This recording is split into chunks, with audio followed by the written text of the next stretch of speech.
तो अब हम आगे बढ़ते हैं। तो एक चीज़ मैं आपसे पूछना चाहता हूँ कि क्या हम 3 किलोग्राम प्लस में 5 मीटर, क्या हम ऐसा कर सकते हैं? इसको हम जोड़ सकते हैं या फिर क्या हम इसको घटा सकते हैं? क्या हम इसको प्लस माइनस कर सकते हैं? नहीं कर सकते। नो, हम इसको ना ही ऐड कर सकते हैं और ना इसको हम सब्ट्रैक्ट कर सकते हैं। अगर मैं आपको बोलूँ कि आपको 5 मीटर है ना, उसमें प्लस माइनस 3 मीटर करना है, तो आप बोलोगे यस वी कैन डू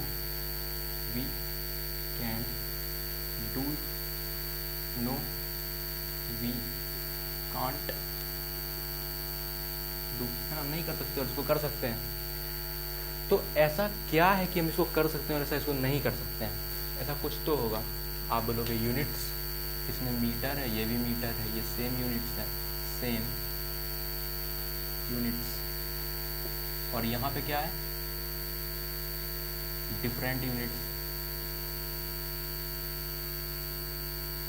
है ना, डिफरेंट यूनिट्स, दोनों अलग अलग फिजिकल क्वांटिटीज़ हैं। यहाँ पे सेम फिजिकल क्वांटिटीज है, सेम फिजिकल क्वांटिटीज़, यहाँ पे डिफरेंट फिजिकल क्वांटिटीज़।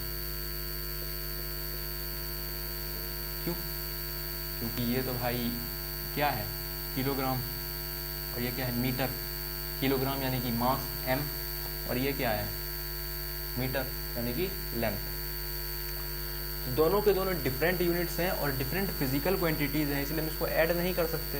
बट यहीं पे दोनों के दोनों सेम यूनिट्स हैं और सेम फिजिकल क्वांटिटीज़ हैं, तो इसको हम यहाँ पे ऐड कर सकते हैं, है ना। अच्छा, आप मेरे एक और सवाल का जवाब दीजिए कि अगर यूनिट सेम हो, इफ़, मैं एक स्टेटमेंट लिख रहा हूँ, statement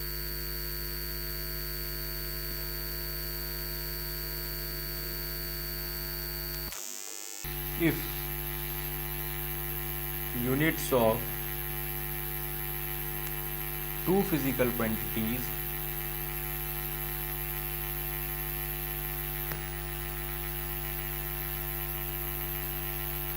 are same, then can we add or subtract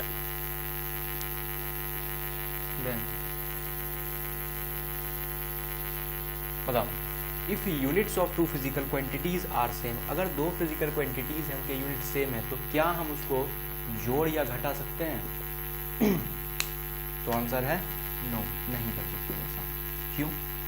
हमारे पास आता है एक वर्क और एक एग्जांपल आता है टॉर्क, ठीक है। इसकी यूनिट क्या होगी? Newton metre. इसकी भी यूनिट क्या होगी? Newton metre. तो क्या इसको हम जोड़ और घटा सकते हैं क्या? तो नहीं कर सकते, ठीक। नेक्स्ट स्टेटमेंट,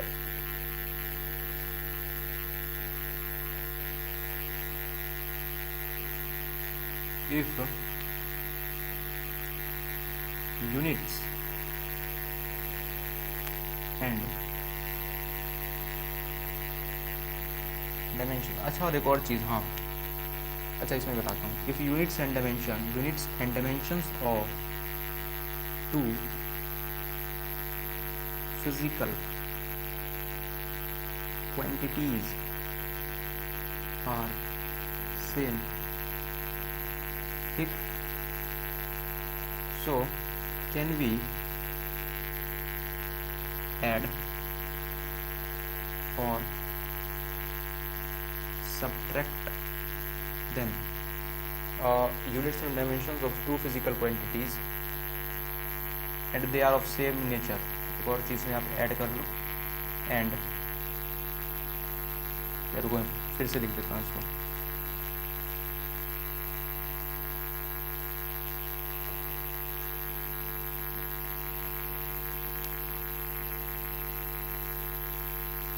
हाँ, if units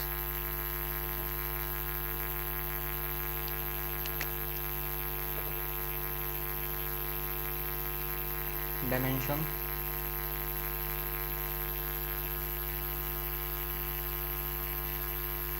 and if units and dimensions of a physical of two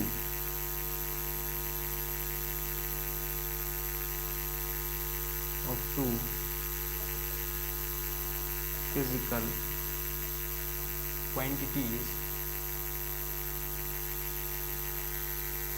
are same and both are same nature, so nature can be add or subtract them। अगर यूनिट्स डायमेंशंस किसी भी दो physical quantities की same है और दोनों same nature के हैं तो क्या हम दोनों को क्या ऐड या सब्ट्रैक्ट कर सकते हैं? तो इसका आंसर क्या होगा? यस। यस, यहाँ पे क्या आया? नो आया, और यहाँ पे क्या आया? यस आया। अब अगर सेम एग्जांपल मैं आपको दिखाऊं, वर्क और टॉर्क, न्यूटन मीटर है, न्यूटन मीटर है, और क्या इन दोनों के डायमेंशन सेम है? बिल्कुल, ml² t-2। इसकी भी यही है, इसकी भी यही है, बट हम दोनों को ऐड नहीं कर पा रहे हैं। क्यों? क्योंकि टॉर्क क्या है? वेक्टर क्वांटिटी, वर्क क्या है? Scalar quantity. दोनों फिजिकल क्वांटिटीज, आप इस बात को समझो, दोनों फिजिकल क्वांटिटी सेम ही नहीं है। अगर दोनों फिजिकल क्वांटिटी सेम नहीं है, दोनों अलग अलग हैं, दोनों का नेचर ही अलग है, दोनों का नेचर क्या है? Different nature, different nature. दोनों के नेचर ही डिफरेंट है, तो दोनों को हम ऐड या सब्ट्रैक्ट कैसे कर पाएंगे? अब दोनों बात को समझो, नहीं कर पाएंगे ना, नहीं। तो हमें क्या चाहिए? यूनिट सेम चाहिए, units and dimensions of two physical quantities are same, same होना चाहिए, और दोनों के दोनों सेम नेचर के भी होने चाहिए। दोनों कैसे होने चाहिए? Same nature. क्लियर? यानी कि अगर मैं बोलूँ कि समझ यहाँ पे मीटर है, अगर मैं किलोमीटर ले लूँ, अगर मैं बोलूँ कि 1 किलोमीटर है और 5 मीटर है, ठीक, उसको हमें ऐड करना है, तो सबसे पहले क्या करना पड़ेगा? हमें उसको सेम यूनिट का बनाना पड़ेगा, क्योंकि एक जगह किलोमीटर है, एक जगह मीटर है, दोनों में क्या करेंगे? मीटर में बनाएंगे, ठीक है, और फिर उसको क्या करेंगे? ऐड कर सकते हैं, है ना? क्लियर? तो इसको आप नोट कर लीजिए, फिर मैं आपको 2-3 पॉइंट्स नोट बना के लिखवाता हूँ, उसको आप पहले नोट कर लो। आप नोट बना के लिखो कि अगर हम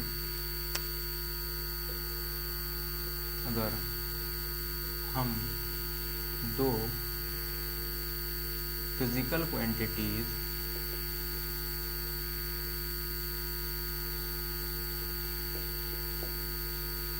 को जोड़ या घटा रहे हैं तो दोनों फिजिकल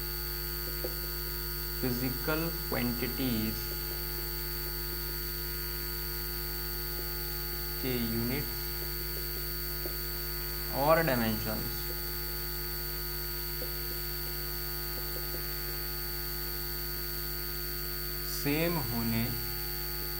के यूनिट्स और डायमेंशंस सेम होने चाहिए और दोनों सेम नेचर के होने चाहिए। इसको आप नोट बना के लिखो कि अगर हम दो फिजिकल क्वांटिटीज़, यहाँ पे दो नहीं या फिर दो या फिर दो से ज़्यादा फिजिकल क्वांटिटीज़ को जोड़ या घटा रहे हैं तो दोनों फिजिकल क्वांटिटीज़ के यूनिट्स और डायमेंशंस सेम होने चाहिए और दोनों सेम नेचर का होने चाहिए। इसका मतलब या तो अगर एक स्केलर है तो दूसरा भी स्केलर, एक वेक्टर है तो दूसरा वेक्टर, और उसको क्या लिखना है, GMB। ठीक है, इसको आप नोट कर लीजिए। ठीक, एक और चीज़ मैं बताऊंगा, हम दो फिजिकल क्वांटिटीज को मल्टीप्लाई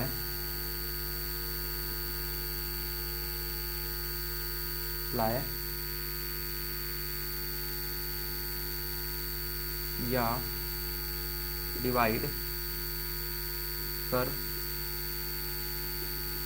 सकते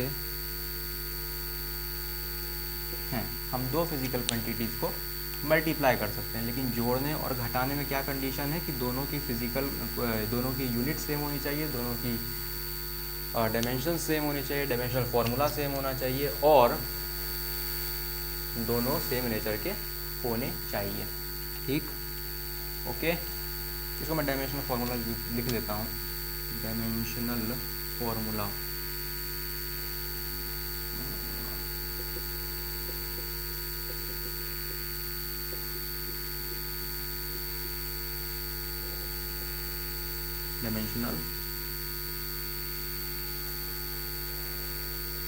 फार्मूला सेम होना चाहिए। ठीक है, ओके, इसको भी आप लिख लो GMB में। एग्जाम्पल मैं आपको दे चुका हूँ ऑलरेडी, है ना। अगर मैं आपको ऐसा बोलूँ, एक चीज़ मैं बताता हूँ, अगर मैं आपको ऐसा बोलूँ डेल्टा V यानी कि चेंज इन वेलोसिटी, तो ये आप लिखोगे VF या फिर V2 माइनस V1 या VF माइनस VI, है ना। वेक्टर क्वांटिटी है इसलिए मैं डायरेक्शन भी रिप्रेजेंट कर रहा हूँ ऊपर। तो delta V is equal to VF minus VI, ये क्या है, चेंज इन वेलोसिटी, लेकिन रिजल्ट में तो कुछ वेलोसिटी ही आएगा, चेंज इन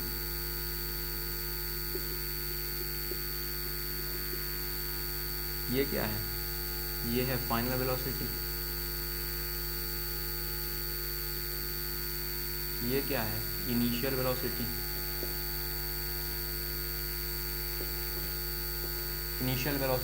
दोनों में आप एक चीज़ कॉमन समझिए, ये भी वेलोसिटी, ये भी वेलोसिटी, ये भी वेलोसिटी। इसका मतलब अगर मैं दो वेलोसिटी में माइनस करूँगा तो मेरे को रिजल्टेंट जो मिलेगा वो भी वेलोसिटी मिलेगा, है ना। ये अगर मीटर पर सेकेंड है तो ये भी मीटर पर सेकेंड, समझो बात को। अगर ये LT माइनस 1 है ना, ये भी LT माइनस 1 होगा, ये भी LT माइनस 1 होगा, ये भी LT माइनस 1 होगा, यानी कि तीनों का डायमेंशन सेम होगा, तीनों का डायमेंशन सेम होगा। अगर मैं एक और एग्जांपल आपको पूछूं, बताऊं, तो S is equal to UT plus half AT square, यानी कि अगर ये डिस्प्लेसमेंट है, ठीक, ये डिस्प्लेसमेंट है, तो इसका डायमेंशनल फॉर्मूला L होगा UT, तो ये क्या होगा, LT माइनस 1 अपॉन T, है ना। ये dimensionless half acceleration LT minus 2 into T square,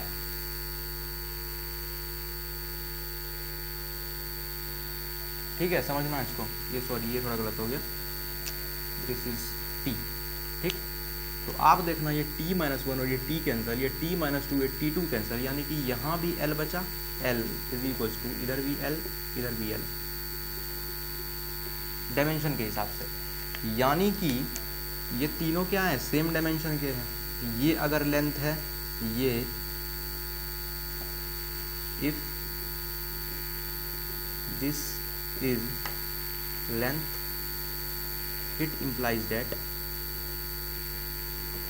this is length, और this implies that this is length। इसका मतलब मैं लेंथ में सिर्फ लेंथ ही जोड़ूंगा तो मुझे लेंथ मिलेगा, किसी लेंथ में मैं लेंथ जोड़ूंगा तो मुझे लेंथ मिलेगा, और इसी को हम क्या बोलते हैं, principles of homogeneity, principle of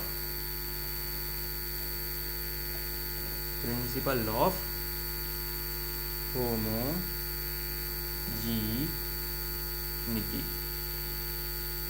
principle of homogeneity. Clear? Principle of homogeneity, इसी को हम बोलते हैं प्रिंसिपल ऑफ होमोजिनिटी। यानी कि मैं लेंथ में सिर्फ लेंथ ही जोड़ूंगा तो मुझे क्या मिलेगा? लेंथ मिलेगा। उसके लिए ये भी लेंथ होना चाहिए, ये भी लेंथ होना चाहिए, ये भी लेंथ होना चाहिए। क्लियर? वेलोसिटी है, इधर भी वेलोसिटी होगी, इधर भी वेलोसिटी होगी, है ना। अगर मैं बोल रहा हूँ कि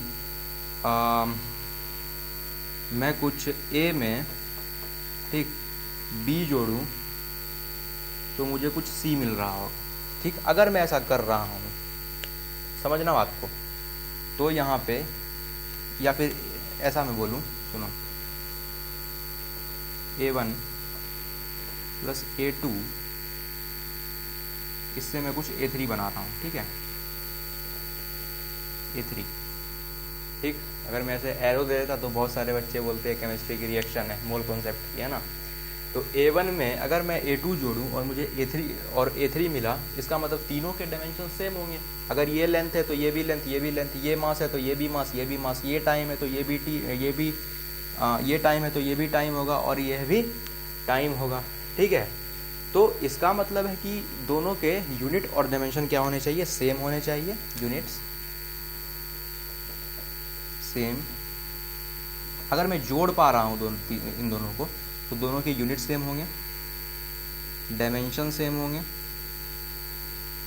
तभी मैं दोनों फिजिकल क्वांटिटीज को क्या कर पा रहा हूँ, जोड़ रहा हूँ, और दोनों के दोनों सेम नेचर के होने चाहिए, सेम नेचर के होने चाहिए, तभी मैं इसको जोड़ पा रहा हूँ, वरना मैं इसको नहीं जोड़ पाता। ठीक है, मैं एक बार इस बोर्ड पे जो भी लिखा है, मैं एक बार उसको फिर से रिपीट कर रहा हूँ कि अगर हम दो फिजिकल क्वांटिटीज़ को जोड़ या घटा रहे हैं तो दोनों फिजिकल क्वांटिटीज़ के यूनिट्स और डायमेंशनल फॉर्मूला सेम होने चाहिए और दोनों सेम नेचर के होने चाहिए। ठीक, ये आपने देखा कि अगर हम दो को जोड़ पा रहे हैं तो दोनों के दोनों सेम यूनिट्स के होने चाहिए, सेम डायमेंशन के होने चाहिए और सेम नेचर के होने चाहिए। ठीक, यहाँ भी आपने देखा डेल्टा वी है, V F minus V I, change in velocity, final velocity है, इनिशियल वेलोसिटी, है ना, है तो वेलोसिटी है, मुझे यहाँ से भी कुछ वेलोसिटी मिलेगी, ये भी कुछ वेलोसिटी होगी, ये भी कुछ वेलोसिटी होगी, इन दोनों को माइनस करने के बाद भी मुझे कुछ वेलोसिटी मिलेगी, और वही वेलोसिटी यहाँ वाली वेलोसिटी मीन्स कि सब के सब वेलोसिटी ही हैं। ठीक, s is equals to U T plus half A T square, है ना। यहाँ पे लेंथ है, डिस्प्लेसमेंट है ना, तो डिस्प्लेसमेंट का डायमेंशन क्या होता था? l होता था, लेंथ यू टी, यहाँ से L T minus one into T का T plus A L T minus two into T square, तो ये टी गया, ये क्या हो गया? ये भी लेंथ, ये भी लेंथ, ये भी लेंथ। इसका मतलब कि मैं लेंथ में सिर्फ लेंथ ही जोड़ूंगा जो मुझे लेंथ मिलेगा। अगर यह लेंथ है, इसका मतलब कि ये भी लेंथ होगा, और इसका मतलब कि ये भी लेंथ होगा, क्योंकि मैं तभी लेंथ में सिर्फ लेंथ जोड़ पाऊंगा जो मुझे लेंथ मिलेगा। और इसी को हम क्या बोलते हैं? प्रिंसिपल ऑफ होमोजिनिटी, की में सेम फिजिकल क्वांटिटीज में, सेम यूनिट्स और सेम डायमेंशंस में, है ना, डायमेंशनल फॉर्मूला सेम होगा, तभी मैं दो फिजिकल क्वांटिटीज को जोड़ पाऊंगा। मैं तभी फिजिकल क्वांटिटीज को जोड़ पाऊंगा जब सभी के सभी सेम डायमेंशन के, सेम डायमेंशनल फॉर्मूला के होंगे।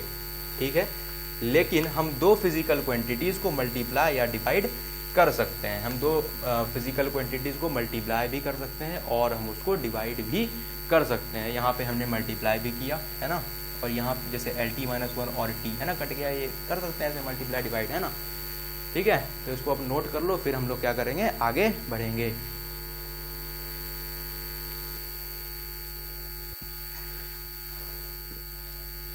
तो फ्रेंड्स, अब हम लोग आगे बढ़ते हैं और अब हम देखते हैं कुछ पॉइंट्स कि अगर मैं आपको एक स्टेटमेंट दूं कि अगर कोई फिजिकल क्वांटिटी यूनिटलेस है या फिर कुछ ऐसा है जो कि यूनिटलेस है, डायमेंशनलेस है, तो क्या वो यूनिटलेस भी होगा? समझना कि अगर कोई फिजिकल क्वांटिटी डायमेंशनलेस है तो क्या वो यूनिटलेस भी होगी? If a physical quantity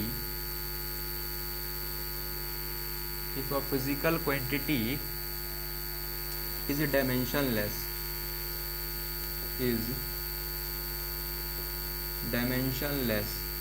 then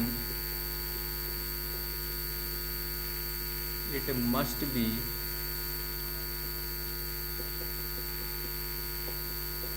unitless.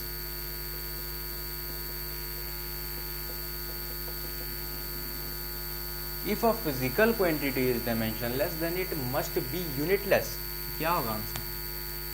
True, false, false, false होगा।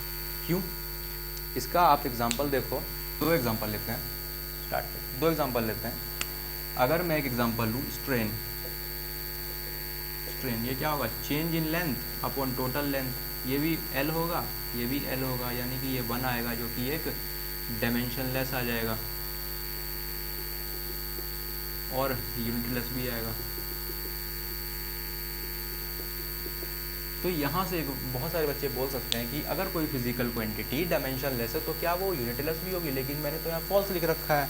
तो यहाँ पे कुछ ना कुछ तो ऐसा एग्जाम्पल होगा जो इस बात को कॉन्ट्राडिक्ट कर रहा होगा। हाँ, क्या होगा इसका एग्जाम्पल? ऐसा एंगल होगा, एंगल होगा जो कि डायमेंशनलेस होगा लेकिन उसकी यूनिट होगी। क्यों? अगर मैं एक सर्कल बनाऊं, ठीक, ये देख समझना इसको। अगर मैं एक सर्कल बनाऊं, इसका सेंटर O है, ठीक, दिस इज आर्क लेंथ है ना, इसकी रेडियस R है और ये कुछ एंगल सपोज थीटा है, इसको मैं वो इधर लिखता हूँ, ये सपोज कुछ एंगल थीटा है, ठीक। अब समझना कि थीटा, इसको मैं ऐसे बनाता हूँ लाइक दिस, हाँ, तो theta is equals to arc length by radius, arc length by radius, है ना। तो आर्क लेंथ और रेडियस, इसको भी मैं लेंथ से करूँगा, है ना। इसकी डायमेंशन भी L, इसकी डायमेंशन भी L है, तो लेंथ ही, आर्क लेंथ है तो लेंथ ही, रेडियस है ये भी है तो लेंथ ही ना। तो ये भी L और ये भी L, यानी कि थीटा इज इक्वल्स टू ऊपर भी L नीचे भी L, यानी कि ये दोनों अगर कट गया तो क्या बच गया? 1 बचा, यानी कि ये क्या आ गया? Dimensionless, dimensionless. तो अगर ये डायमेंशनलेस है तो क्या ये यूनिटलेस भी होगी? नहीं। आपने पढ़ा होगा कि ये डायमेंशनलेस तो होती है, डायमेंशनलेस बोले तो M0 L0 T0, बट इसकी एक यूनिट होती है। वो यूनिट क्या होती है? रेडियन, सुना है आपने? तो कौन सी यूनिट होती है इसकी? रेडियंस, है ना। तो इसकी यूनिट होती है रेडियन, आपने ये पढ़ा है और आगे आप इसको पढ़ोगे भी, ठीक है। तो if a physical quantity dimensionless then it must be unitless, गलत स्टेटमेंट है। क्यों? इसको कौन सी बात कॉन्ट्राडिक्ट करती है? एंगल वाली, एंगल, ठीक। स्ट्रेन डायमेंशनलेस है, यूनिटलेस है, बट उसकी, लेकिन एंगल के पास वो डायमेंशनलेस भी है लेकिन वो यूनिटलेस नहीं है, इसकी यूनिट है। This is unit of angle. Okay, so note it down, then we will move forward. ऐसे एक और इसका मैं एग्जांपल दे सकता हूँ, इसमें ऊपर ही लिख लो आप लोग एग्जांपल में, एंगल या फिर सॉलिड एंगल, एंगल या फिर सॉलिड एंगल, ठीक है। अब इसको आप नोट कर लो, फिर हम लोग आगे बढ़ते हैं। तो अब आप लोग हेडिंग डालिए कुछ इंपॉर्टेंट पॉइंट्स की, कुछ इंपॉर्टेंट पॉइंट्स की,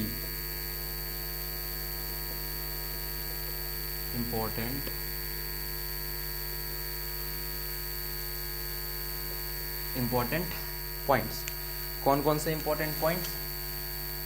सबसे पहला, अगर एंगल के अंदर, एंगल कभी भी, सबसे पहला, एंगल हमेशा डायमेंशनलेस होगी, एंगल हमेशा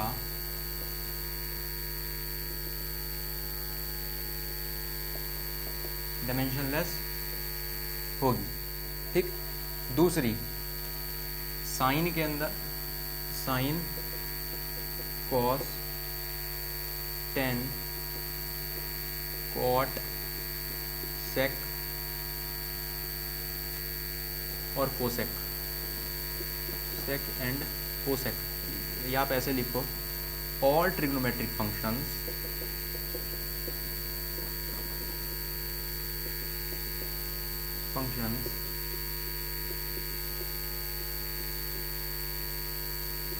should be dimensionless।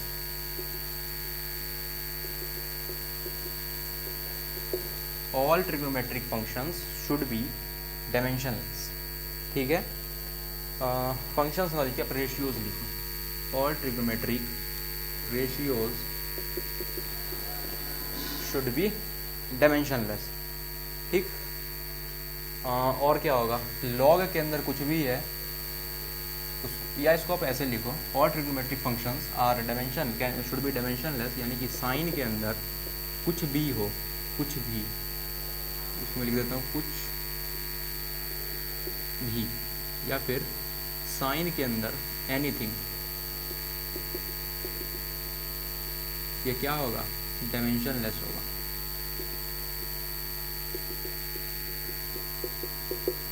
ये क्या होगा, डायमेंशन लेस होगा। All trigonometric ratios should be dimensionless. ठीक, लॉग के अंदर कुछ भी होगा वो क्या होगा, डायमेंशनलेस।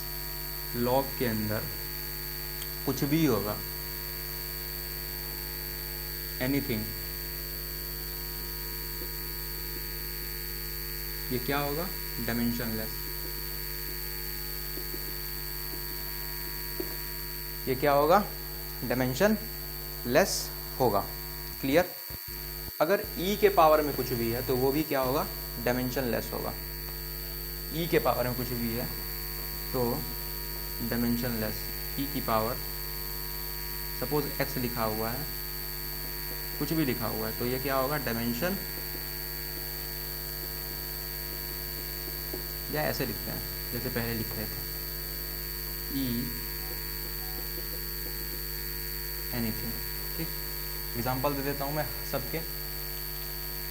एंगल समझ गए, ये भी समझ गए, ट्रिग्नोमेट्रिक एनीथिंग ये क्या होगा, डायमेंशन लेस होगा। एग्जांपल में अगर मैं बोलूँ sine inverse of y is equal to X, तो ये क्या होगा, डायमेंशन लेस। ये क्या होगा, डायमेंशन लेस होगा। क्लियर। यानी कि आपको एक और पॉइंट बना के लिखना है कि साइन के अंदर, या फिर ऐसा लिखो,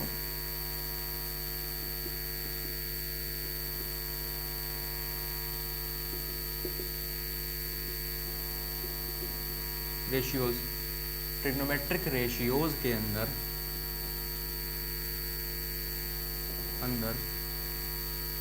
लॉग के अंदर,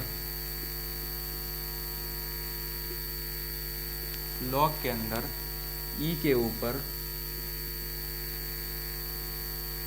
कुछ भी हो वो डायमेंशनलेस होती है ट्रिग्नोमेट्रिक रेशियोज के अंदर। ठीक है, लॉग के अंदर या फिर ई के ऊपर कुछ भी हो तो क्या होगा, डायमेंशन लेस होगा। ठीक है, इसको भी आप पॉइंट बना के लिख लो, फिर हम लोग आगे बढ़ते हैं। तो क्या लिखना है, GMB। क्लियर। तो इसको आप नोट करो, फिर हम लोग आगे बढ़ते हैं, इसके कुछ एग्जांपल्स देखते हैं। ठीक है, तो आपके सामने 6 एग्जांपल्स हैं, जो कि अभी 6 क्वेश्चंस हैं, जो कि हमने पहले कुछ पॉइंट्स पढ़े थे, उन्हीं के बेसिस पे हमने क्या पढ़ा था कि साइन के अंदर कुछ भी है वो डायमेंशन लेस होता है। साइन के अंदर कुछ भी है वह क्या होगा, डायमेंशन लेस होगा। अगर डायमेंशन लेस है तो हमको 1 लिख सकते हैं ना, यानी कि y बराबर 1, यानी कि y कैसा है, पूरा का पूरा डायमेंशन लेस है। y कैसा है, डायमेंशन लेस है ना।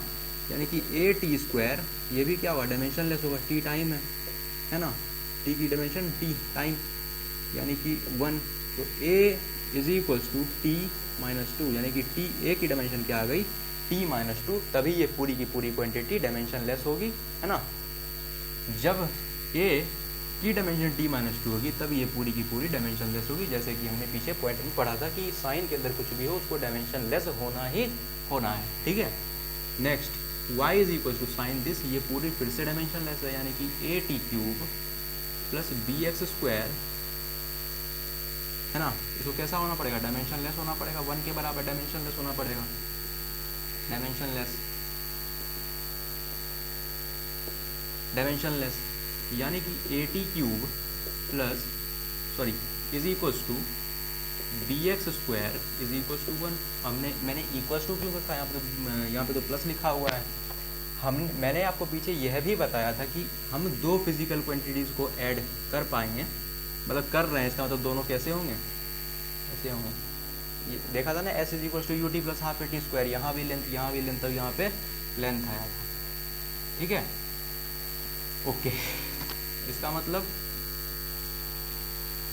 मतलब कि यहाँ पे ए टी क्यूब बराबर 1, यानी कि A is equal to T minus 3, ठीक है, और B x square is equal to 1, ये x क्या है, l होगा, यानी कि b is equal to l minus 2, है ना, x डिस्प्लेसमेंट होता है, okay. y is equal to log this, log के अंदर कुछ भी dimensionless, means a upon T square plus B x square dimensionless होना पड़ेगा जी। a upon T square is equal to B x square को क्या मैं एल स्क्वायर बोल दूँ, बिल्कुल, और ये क्या होगा, डायमेंशन लेस होगा, यानी कि a is equal to t square, ठीक, और b is equal to l minus 2, ठीक, और y is equal to e की पावर कुछ भी anything should be dimensionless, यानी कि a upon T square plus B x square dimensionless 1, यानी कि a upon T square plus is equal to b l square is equal to 1, यानी कि a is equal to t square और b is equal to l minus 2, clear.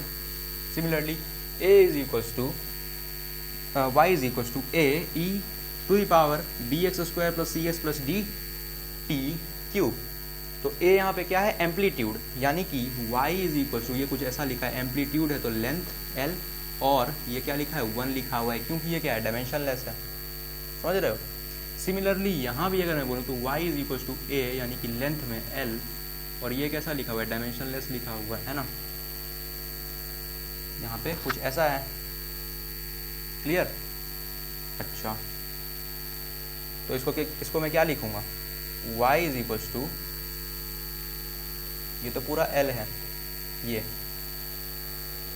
हाँ, तो b x square plus c x plus d t cube is equal to 1 के बराबर इसको dimension less होना पड़ेगा। इसका मतलब है कि b x square is equal to c x is equal to d t cube is equal to 1। So यहाँ से मैं इसको x हटा करके l लिखूँगा, क्योंकि यह है डिस्प्लेसमेंट है ना, और ये t टाइम है। तो b क्या आएगा, b का डायमेंशन आएगा l माइनस का 2, और c का डायमेंशन आएगा l माइनस का 1, और d का डायमेंशन आएगा t माइनस का 3, मतलब t to the power minus 3। ये डायमेंशंस इसके निकल गए। सिमिलरली यहाँ भी अगर मैं बोलूँ तो b x square b x cube plus c T cube plus d b plus e upon T cube plus f by t plus g x square, इसको क्या होना पड़ेगा, 1 होना पड़ेगा, यानी कि इसको कैसा होना पड़ेगा, डायमेंशन लेस होना पड़ेगा। तो यहाँ से मैं बोलूँगा कि बी एक्स क्यूब एक्स की जगह पे क्या लिखूँगा, एल लिखूँगा, क्योंकि ये क्या है, डिस्प्लेसमेंट है। बी एल क्यूब,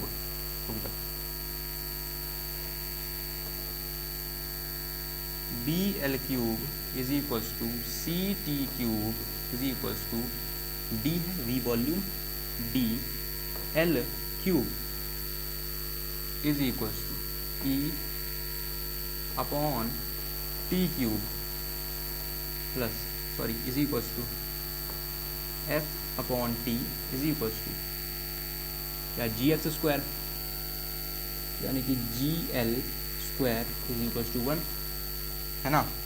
तो b क्या आएगा यहाँ से, b is equals to l cube, यहाँ है क्या हो जाएगा, l minus 3 c T cube, है ना। सी टी क्यूब लिखा, ये क्या हो जाएगा, C is equals to T minus 3। अच्छा, d क्या आ जाएगा, d आ जाएगा यहाँ से, d is equals to l minus 3। Okay, e जगह नहीं है,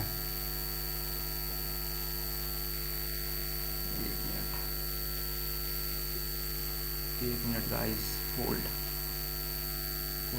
ऑन।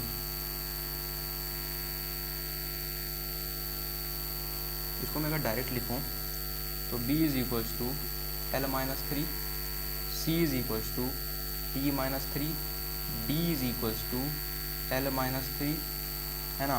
और e is equals to t cube t cube, और f is equals to t, और g is equals to l minus का 2। तो यहाँ से इनकी डायमेंशंस यह निकल के आई, तो इनकी डायमेंशंस यहाँ से यह निकल के आई, ये हमने पीछे पढ़ा था इंपॉर्टेंट पॉइंट्स, उससे ये सारे हो गए। तो इसको आप नोट कर लीजिए, इसमें आपको किसी भी तरह की प्रॉब्लम नहीं होगी, इसको आप नोट कर लीजिए। और वो पॉइंट याद रखिए कि साइन के अंदर कुछ भी हो डायमेंशनलेस, लॉग के अंदर कुछ भी हो डायमेंशनलेस, एंगल कोई भी हो डायमेंशनलेस, और ई की पावर में कुछ भी हो डायमेंशनलेस, ठीक है। तो इसको आप नोट कर लीजिए, फिर हम लोग आगे बढ़ते हैं, इसको आप लोग नोट कर लीजिए।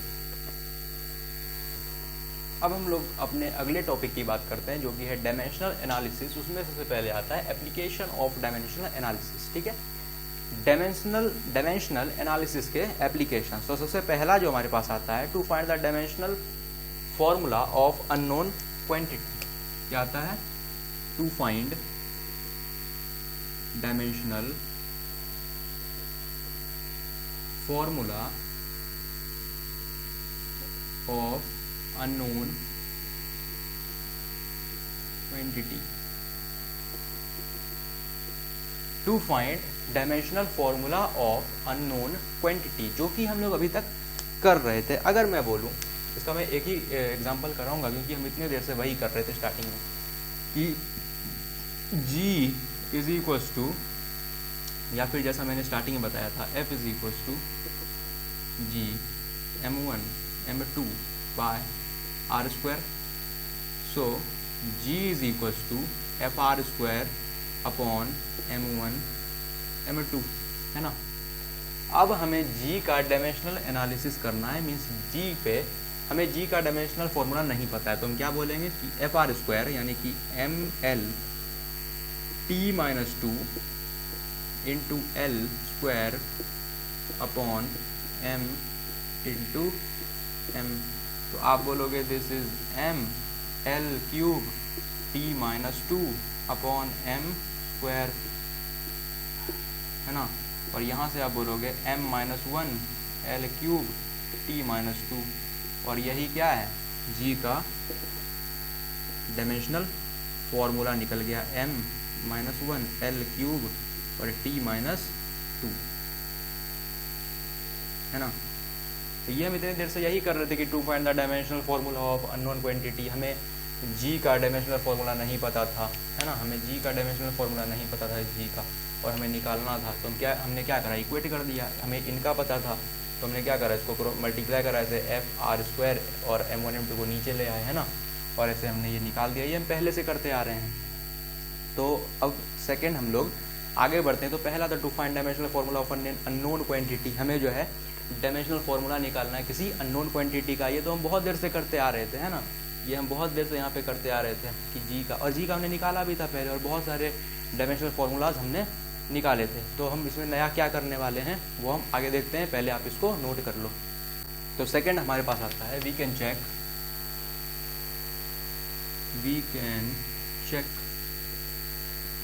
Correctness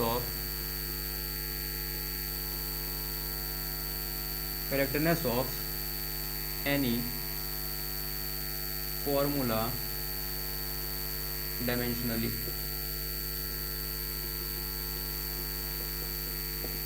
we can check correctness of any formula dimensionally. हम डायमेंशनली चेक कर सकते हैं किसी भी फॉर्मूला की करेक्टनेस की, वह सही है या फिर नहीं। कैसे? जैसे कि मैं आपको एग्जांपल दूं, F is equals to m v square upon r cube, है ना।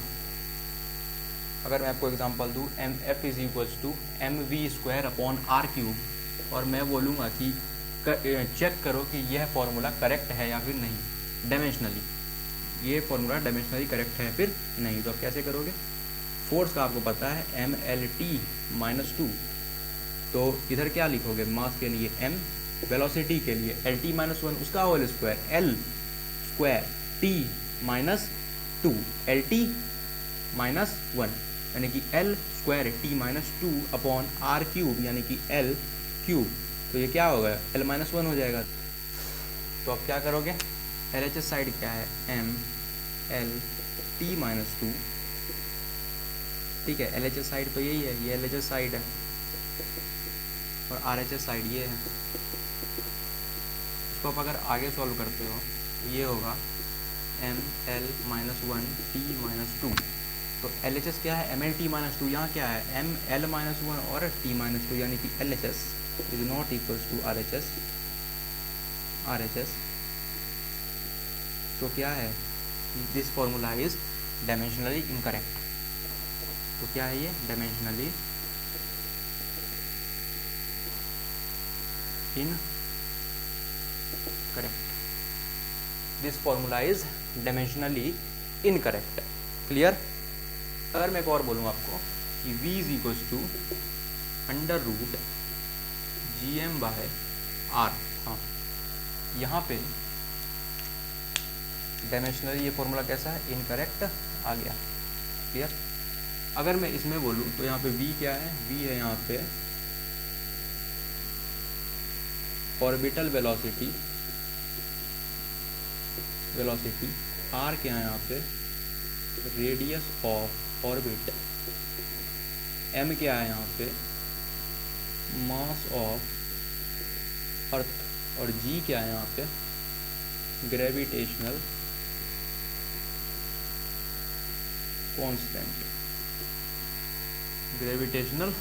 कांस्टेंट।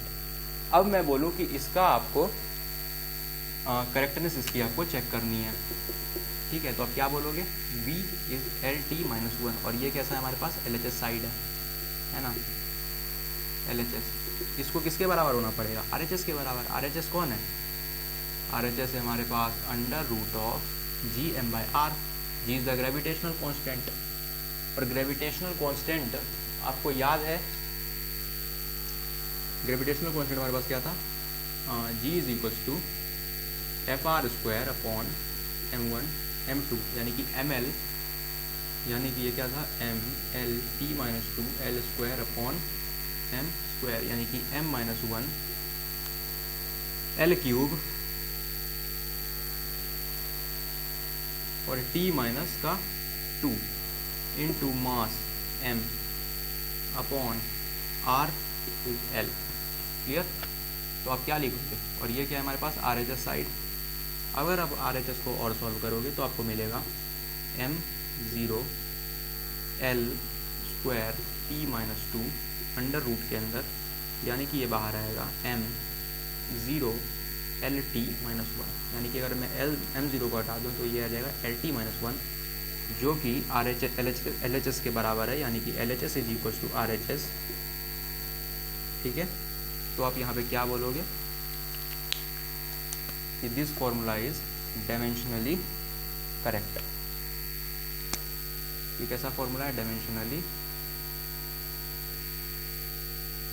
करेक्ट।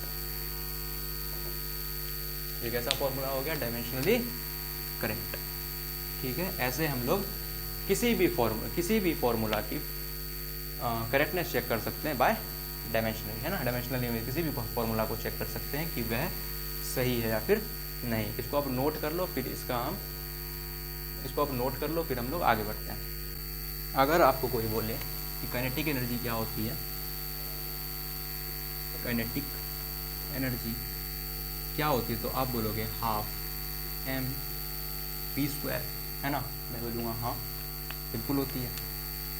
लेकिन अगर एक बच्चा बोले कि काइनेटिक एनर्जी जो होती है हाफ एम वी स्क्वायर, और एक बोले कि काइनेटिक एनर्जी होती है 1/3 एम वी स्क्वायर, है ना। अच्छा, आपने इसको चेक करने के लिए आप कहें तो हाफ क्या है? नंबर है, डायमेंशनलेस होगा। अच्छा, m v square l T minus 1 इसका स्क्वायर यानी कि m l square t minus 2, ठीक। और 1/3 डायमेंशनलेस, मास m और एल टी माइनस 1 इसका स्क्वायर यानी कि m l square t minus 2। Clear? तो आप बोलोगे ये तो भाई सेम आ रहा है, आप बोलोगे ये तो सेम आ रहा है, लेकिन डायमेंशनल ये करेक्ट है।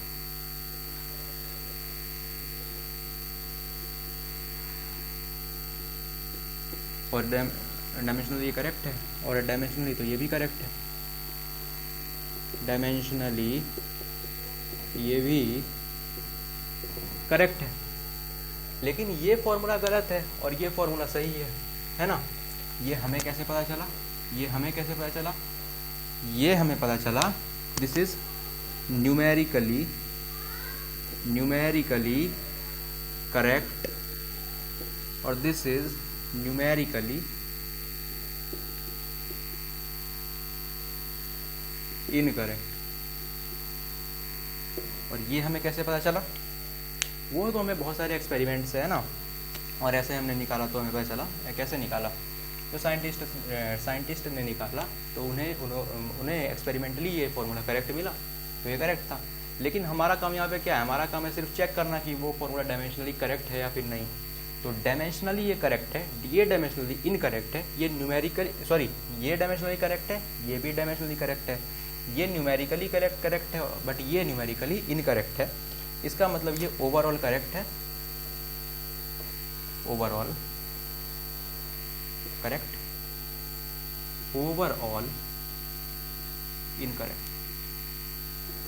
इसका मतलब मेरे पास अगर कोई फॉर्मूला है, मेरे पास, वो करेक्ट या फिर इनकरेक्ट, मैं तभी बता सकता हूं। कब? या तो वो डायमेंशनली करेक्ट है, दोनों को क्या होना पड़ेगा? डायमेंशनली करेक्ट, है ना, और न्यूमेरिकली करेक्ट। करेक्ट होने के लिए क्या होना पड़ेगा? डायमेंशनली एंड न्यूमेरिकली करेक्ट होना पड़ेगा कि उसे डायमेंशनली और न्यूमेरिकली करेक्ट होना पड़ेगा। ठीक है। अगर वो इनकरेक्ट है तो इसमें से कुछ भी इनकरेक्ट हो सकता है। डायमेंशनली करेक्ट हो और न्यूमेरिकली इनकरेक्ट हो तब वो फॉर्मूला ओवरऑल गलत है ना। बट डायमेंशनली ही अगर गलत आ रहा है इसका मतलब वो फॉर्मूला तो गलत है। ठीक है। इसका आप एक नोट बना को लिख लो। अगर कोई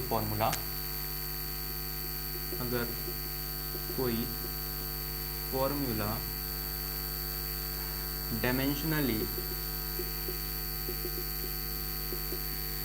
करेक्ट है, इसका ये मतलब नहीं है कि वो ओवरऑल करेक्ट है। लेकिन अगर कोई फॉर्मूला डायमेंशनली इनकरेक्ट है तो वो ओवरऑल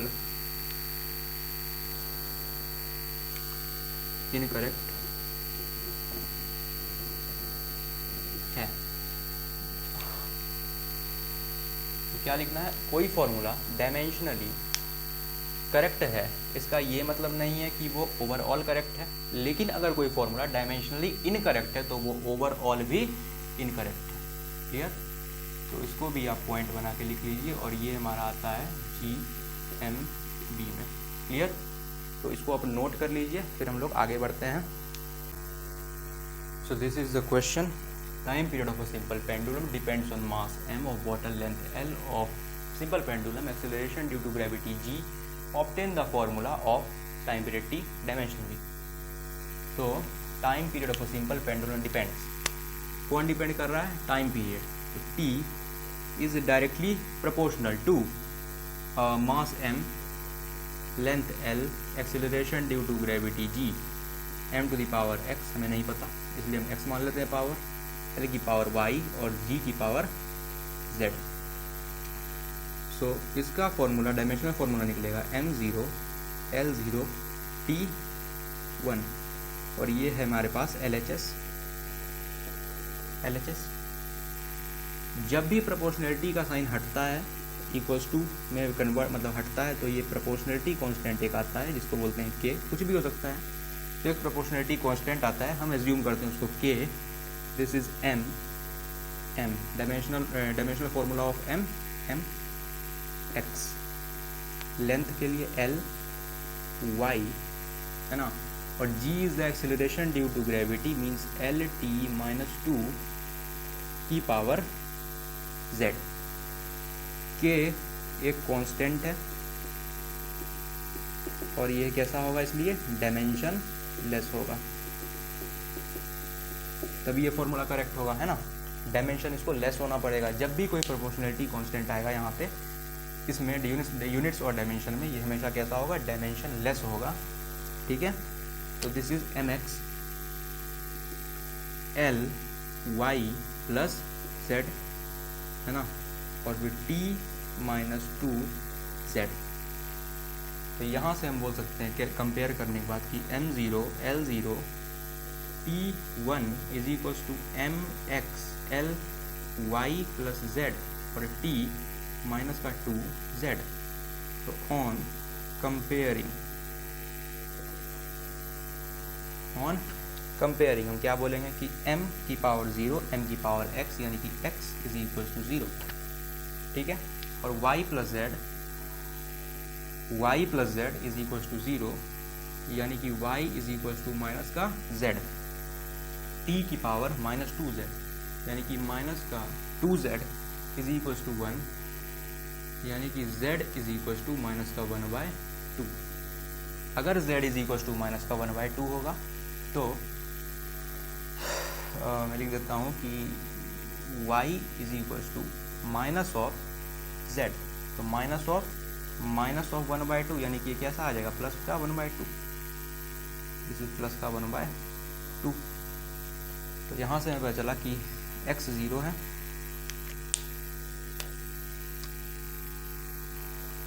y यहाँ पे 1/2 आया और z कैसा है, माइनस का 1/2 आया। ठीक, सो t इज इक्वल कि t is equals to k mx ly और t पे ये वाला k m0 l minus half t 1/2 है ना, t पे -2 t is equal to k m0 l plus half t -2 यानी कि t is equal to k under root of l/t। This is the formula, dimensional formula जो कि हमने अभी calculate किया। ठीक, तो मैंने क्या किया फिर k mx ly और ये जो पूरा LT माइनस 2 यहाँ पे z था, यहाँ पे हमने रख दिया, इन सबको वैल्यू पुट करी और ये हमने ये फॉर्मूला यहाँ पे निकल के आ गया। तो इसको आप नोट कर लीजिए। तो यहाँ से आएगा t is directly proportional to mx ly और g to the power z, यानी कि t is equals to mx ly and g to the power z, है ना, इज डायरेक्टली प्रोपोर्शनल टू, यानी कि t is equals to proportionality constant हटेगा तो एक के प्रोपोर्शनल का साइन हटता है, तो एक प्रोपोर्शनलिटी कांस्टेंट के mx ly g z, यानी कि t is equals to k m x, m is 0 l y plus half and g z minus का 1/2। तो यहाँ पे t is equals to k m 0 तो इसको नहीं लिखेंगे, l की पावर हाफ यानी कि l 1/2 और g माइनस 1/2, ऐसे l 1/2 अपॉन g माइनस 1/2। इसको हम अच्छे से लिख सकते हैं, t is equals to k under root of l by g। तो ये हमारा फॉर्मूला यहाँ पे डायमेंशनली निकल के आया।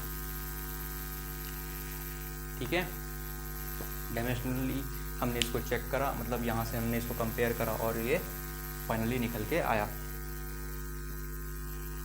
तो यही था जिससे हम कि डिराइव कर सकते हैं रिलेशन बिटवीन फिजिकल क्वांटिटीज़ में। टाइम के बारे में बताया था कि टाइम डिपेंड कर रहा है मास पे, लेंथ पे और एक्सेलरेशन ड्यू टू ग्रेविटी पे। तो हमने उसकी यूनिट्स, हमने उसकी एक्सपोनेंट को, हमने उसकी पावर हमें नहीं पता तो उसे x y z कंसीडर करा। हमें उसकी पावर्स नहीं पता थी तो हमने उसे x y z कंपेयर करा और उसको ऐसे सॉल्व करा और ये फाइनल आंसर निकल गया। ओके, तो आज की क्लास में हमने डायमेंशनल एनालिसिस भी पूरी ख़त्म कर दी और अब हम नेक्स्ट क्लास में यूनिट कन्वर्जन्स ख़त्म करेंगे और एक क्लास PYQs की होगी, देन ये चैप्टर हमारा ख़त्म हो जाएगा। तो हम लोग मिलते हैं नेक्स्ट वीडियो में। Thank you everyone.